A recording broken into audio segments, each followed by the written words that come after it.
Jika meremehkan orang lain dapat berbalik kepada kita, apakah bisa disebut dengan karma? Apakah karma itu ada dalam Islam? Ya, itu istilah ya, di Indonesia diistilahkan dengan hukum karma. Tapi memang dalam Islam kita tidak namakan karma, tapi kita mengatakan memang ada dalam dalil-dalil hadis Nabi SAW yang membuktikan kalau orang melakukan satu perbuatan maka dia akan dibalas dengan perbuatan yang sama. Kalau dalam hal keburukan, misal kita menggunjing orang lain, kita akan digunjing satu waktu.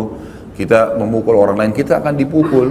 Memang ada hadis Nabi SAW berbunyi masalah itu. Seperti misalnya, kama tadinu tudan. Sebagaimana kau berperilaku, kau akan dibalas dengan perilaku yang sama. Hari ini kita jujur dengan seseorang, besok kita dijujuri. Hari ini kita bakti dengan orang tua, besok anak-anak kita bakti dengan kita.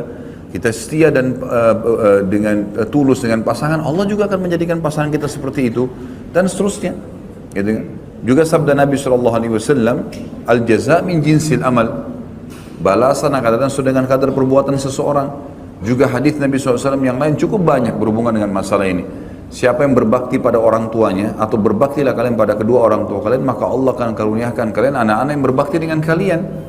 Dan jagalah kesucian, kehormatan, kemaluan kalian, maka juga Allah akan jaga kesucian, kehormatan, kemaluan pasangan kalian. Itu dalam syariat. Tapi tidak pernah kita temukan ada istilah karma, ya. Saya tidak tahu ini di Indonesia digunakan apakah seperti itu, persis seperti hadis-hadis kita sampaikan. Kalau iya, maka kita mengatakan hadis Nabi SAW, kita bukan mengatakan istilah itu. Berarti dia yang sesuai dengan hadis Nabi, gitu kan? Bukan hadis Nabi yang menyesuaikan dengan istilah-istilah yang ada. Apakah ada doa yang dicontohkan oleh Rasulullah SAW untuk menghindarkan diri dari sifat ujub dan menyakiti sesama makhluk? Tentu saja secara khusus lafaz saya sekarang tidak teringat terus terang.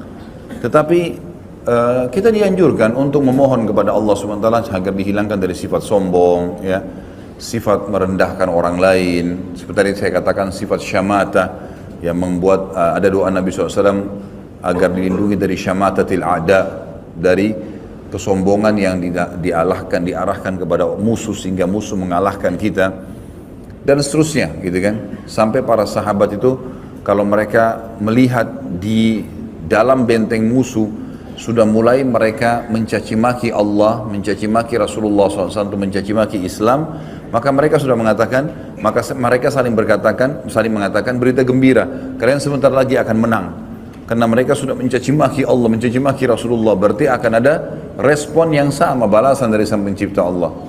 Tapi doa secara khusus terus terang saya sekarang belum terlintas, cuman cobalah ucapkan lafaz-lafaz sesuai dengan yang kita harapkan kepada Sang Pencipta Allah. Karena doa boleh kita mengatakan, ya Allah, karuniakanlah ya, untukku sifat merendah di hadapanmu, di hadapan para makhlukmu. Kemudian ya, hilangkanlah semua dari hatiku sifat sombong, sifat berbangga-bangga, ria, dan seterusnya. Kita memohon kepada Allah SWT itu. Bagaimana kiat-kiat untuk mengatasi sifat ujub dan sombong? Ketahuilah, setiap terjerumus dalam satu perbuatan salah, ataupun kita akan terjerumus atau baru ingin melakukannya, baik sudah terjerumus atau akan terjerumus, gitu kan, maka kata kuncinya untuk meninggalkan, kita membaca ancaman Allah di dosa itu. Seperti masalah sombong, apa sih ancaman Allah? Oh ternyata kata Nabi SAW, sombong itu siapapun dalam hatinya ada seperti biji sawi dari kesombongan tidak akan mencium bau surga. Berarti mencium surga tidak akan terjadi, apalagi masuk ke dalamnya. Ada ancaman. Coba baca 5-6 hadis tentang hal yang berhubungan dengan masalah ini. Sama dengan ujub. Ujub itu membangga-banggakan amal, bisa menghancurkan amal pahala. Lalu untuk apa kita sholat malam teman-teman sekalian? Untuk apa kita sedekah? Untuk apa baca Quran kalau kita hanya untuk berbangga-bangga di hadapan manusia? Apa yang kita dapatkan? Pujian dia yang sepanjang lidahnya? Oh kamu hebat ya? Oh kamu soleh ya? Oh kamu soleha ya? Kamu kaya ya? Habis itu gak ada apa-apa yang kita dapatkan, gitu kan? Jadi gak ada gunanya sama sekali. Sampai sebagian ulama salaf mengatakan, jadikanlah dirimu terkenal di langit, maka seluruh di bumi akan mengenalmu. Dan janganlah kamu jadikan dirimu terkenal di dunia dan kamu asing di langit, sehingga akhirnya kamu akan terasingkan di dunia. Jadi memang kita harus bagaimana menjaga hubungan dengan Sang Pencipta Allah Subhanahu wa taala, insyaallah, dan memahami bahwasanya sifat-sifat buruk ini dinilai buruk oleh sang pencipta dan kita baca ancaman-ancamannya, insya Allah kita akan tinggalkan.